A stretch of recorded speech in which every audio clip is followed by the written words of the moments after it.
História da Literatura Pretensiosa. Seja muito bem-vindo.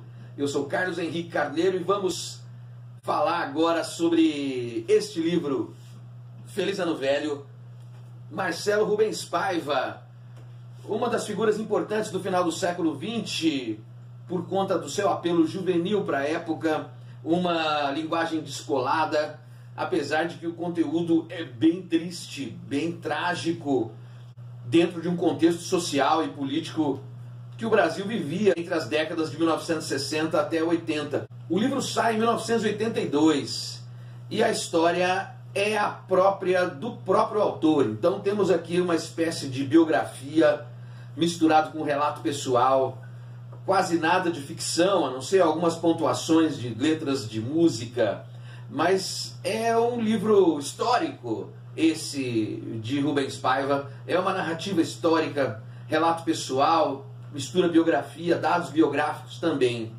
O que apresenta-se nesse livro, logo no início, é o fato de que Marcelo Paiva, em 1979, estava aqui em Campinas, estudante da Unicamp, e vai, junto com os amigos, mergulhar no lago para se divertir, e acaba se machucando a vértebra e perde os movimentos todos do pescoço para baixo.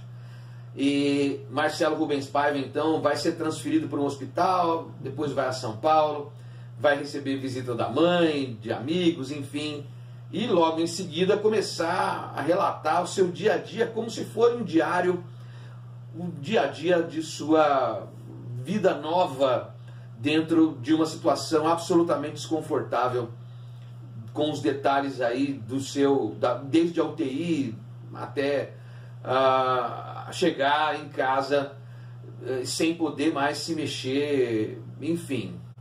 Paralelamente à construção dessa narrativa, desse relato pessoal com dados biográficos, o leitor fica sabendo que estamos ainda no período da ditadura militar, que teoricamente termina em 1985 com a eleição indireta de Tancredo Neves. Então, de 1985 até 64 são 21 anos de ditadura militar. E nesse meio tempo, Rubens Paiva, o pai do escritor, pai de Marcelo, 1971, 20 de janeiro, tem sua casa no Leblon invadida por militares à paisana. Ele é levado à aeronáutica, vai dirigindo seu próprio carro. Mais tarde, a própria mãe vai ser presa.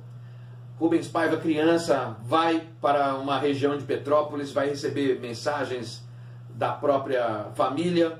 A mãe acaba sendo solta, mas o pai nunca mais vai ser visto.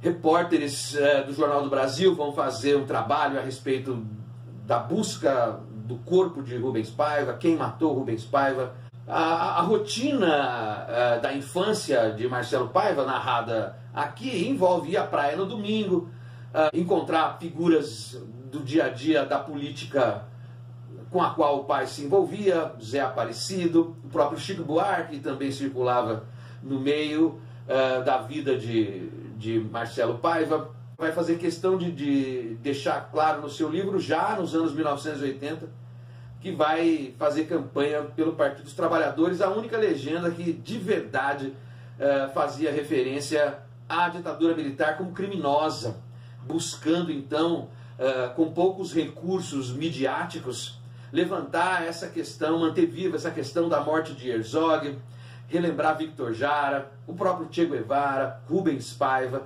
dentre outras centenas de desaparecidos. Já então, 1980, década de 1980, isso era sabido, mas havia muita censura e pouco espaço político para se tratar disso, principalmente em relação à imprensa. Há um episódio de uma mulher, que ele diz ser senhora Brizola, que vai visitá-lo depois do acidente, e ele, de modo bastante juvenil e ingênuo, diz para ela que nós não vamos entrar no PDT, somos aqui todos petistas. E ela responde para ele que vem só fazer uma visita, não vinha falar de política, o que o deixa bem sem graça. Veja as principais partes desta narrativa agora.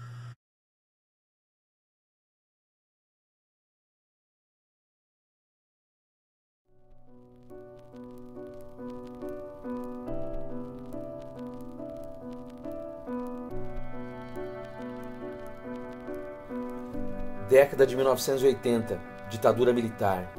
Família busca resposta ao desaparecimento de Rubens Paiva, pai do narrador, desde janeiro de 1971. Marcelo se acidenta em Campinas, dezembro de 1979. Fica tetraplégico. Eunice, a mãe do narrador, também é presa em janeiro de 71, mas é solta 12 dias depois.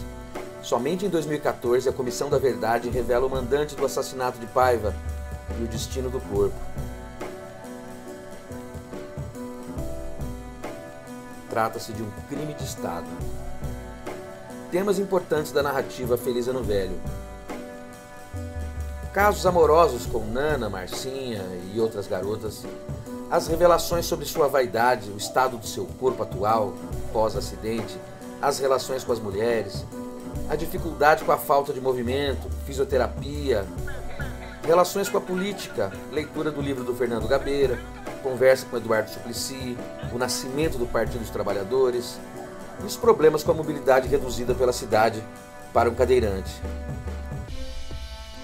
A ida ao Pacaembu com o enfermeiro Neguinho, 2-0 para o Guarani contra o Corinthians. O relato também de uma experiência com a música, os festivais, a maconha. Na clínica de fisioterapia, encontra Silvio, um conhecido do pai Rubens Paiva. Silvio lhe dá conselhos importantes sobre a nova realidade na cadeira de rodas. Graças ao Caio Graco, amigo, dono da editora Brasiliense, Marcelo toma contato com leituras variadas. Caio chega a pedir a Marcelo para escrever resenhas para o jornal Leia Livros, da editora. A pedido dele, do editor, Caio sugere a resenha do livro Minha Profissão é Andar, de João Carlos Pesce, também conhecido como o irmão do Toquinho. Curiosidades: Do Outro Lado dos Trilhos era o nome original da obra. Foi Caio, da editora Brasiliense, quem sugeriu a mudança.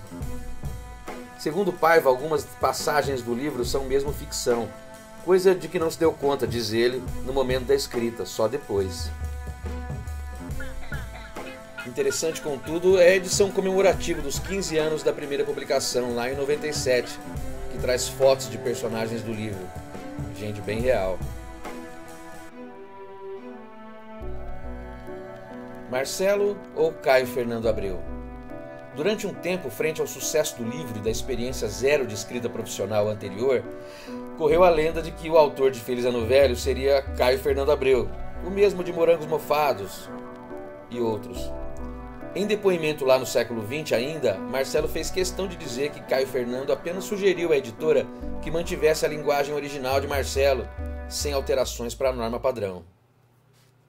Vale a pena prestar atenção neste título, que vai aí da ironia ao paradoxo, por conta dessa questão social e da ditadura que está em curso, quando do acidente de Marcelo Paiva, em 1979, quando do lançamento do livro, em 1982, porque Feliz Ano Velho.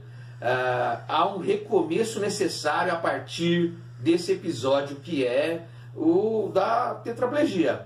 Marcelo Paiva, então, parece querer expurgar um pouco do que viveu nos últimos anos, desde o sumiço e morte, tortura de seu pai, até esse instante em que está saindo do hospital e para enfrentar uma realidade totalmente diferente.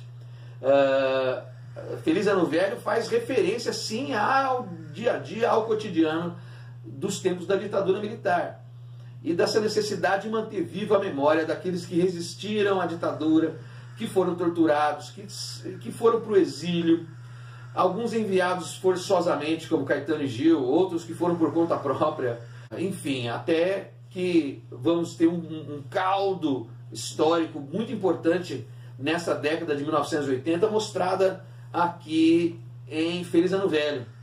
Então a ironia se dá porque quando se fala em Feliz Ano Novo, a esperança, há um tanto de energia, há uma necessidade de se ter planos para os próximos dias, e aqui nesse caso o que se tem é, a partir deste episódio, que é o mergulho no lago, raso demais, a questão de ficar tetraplégico vai fazer com que Marcelo Paiva escreva uma história dali para trás fazendo pontuações a respeito do que viveu e do que era então para ele, no seu ponto de vista, o Brasil, entre aquilo que é engraçado, divertido, um tanto sensual, libertino.